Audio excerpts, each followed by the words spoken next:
أعوذ بالله من الشيطان الرجيم بسم الله الرحمن الرحيم والصلاة والسلام على أشرف الأنبياء والمرسلين نبينا محمد وعلى آله وصحبه أجمعين.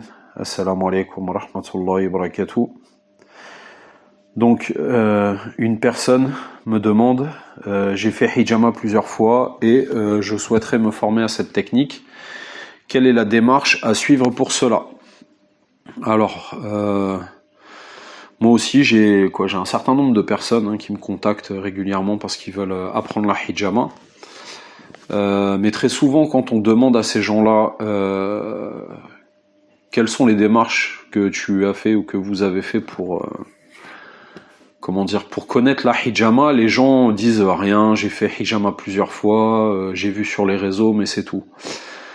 Alors moi personnellement, ce que je conseille aux gens en tout premier lieu, c'est deux choses. La première chose, c'est de faire des recherches sérieuses sur le sujet de la hijama. Par exemple en achetant le livre du docteur Mouloud Aït Mohamed, Hafidahullah, la hijama, fondement, technique, conseil, et il y en a d'autres.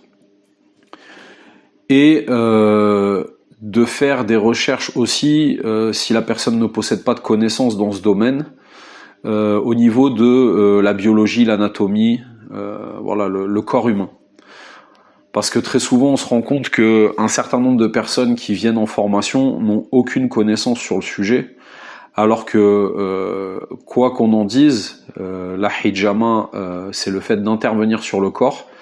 Et généralement, quand on avance dans le programme de formation, les gens disent « Ah ouais, mais je pensais pas que le corps, je pensais pas que la hijama, ça faisait ça, je pensais pas. » Donc en fait, on se retrouve avec des gens qui ont une méconnaissance de ce qu'est la hijama réellement, de ses capacités thérapeutiques et même de comment fonctionne la chose sur laquelle on doit faire la hijama. Donc en fait, moi, le conseil déjà que je peux donner avant toute chose, c'est ça, c'est-à-dire se renseigner sur ce qu'est la hijama de manière sérieuse, pas à travers les réseaux sociaux qui donnent une image, on va dire, un peu très superficielle et glamour de ça, mais ce qu'est réellement la hijama, et ce qu'est le corps humain, c'est-à-dire savoir comment il fonctionne, les différents systèmes physiologiques, les organes qui composent les systèmes physiologiques, ce que c'est une hormone, ce que c'est le sang, de quoi c'est composé, bref.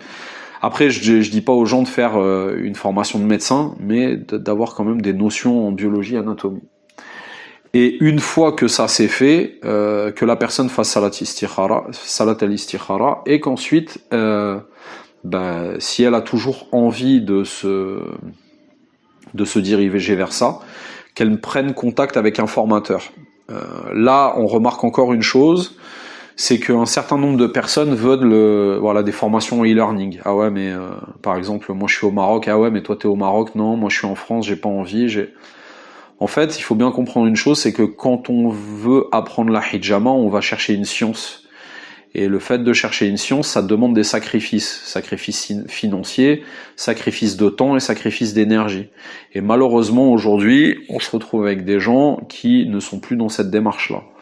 Ça aussi, c'est problématique. Et il faut aussi comprendre une chose, c'est que lorsqu'on veut se former à la hijama, dans l'ordre des choses, si on veut pouvoir, on va dire, pratiquer sur la masse des gens, en fait, il va falloir que quelqu'un contrôle ce qu'on fait.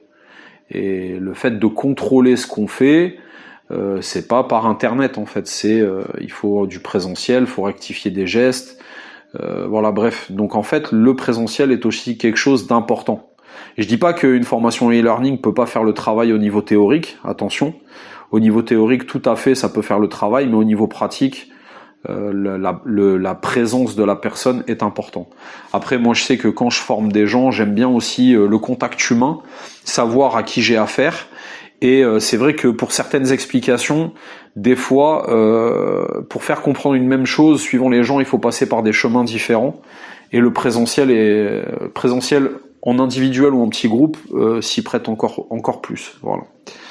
Donc ça, et une fois qu'on s'est formé, on va dire sur un tronc commun de la hijama, ensuite généralement les gens ont tendance à se diriger vers des spécialisations.